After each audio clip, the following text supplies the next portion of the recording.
Good morning, everyone. I'm Dr. Suneeta Singh, presently working as Assistant Professor in Department of Chemistry, Navya Kanya Mahavidyalaya, Lucknow, India.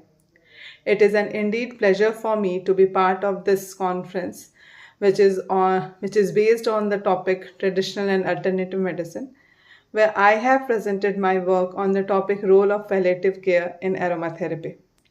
Due to some unavoidable circumstances, I am unable to be present live, but I have joined the sessions at regular basis.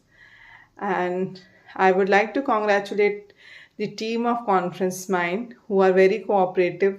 They listen to us, they schedule our talk with our convenience, and my association with Conference Mind uh, is for last 5 years, and they are improving themselves per year, and I wish them good luck for the future conferences, and thank you so much.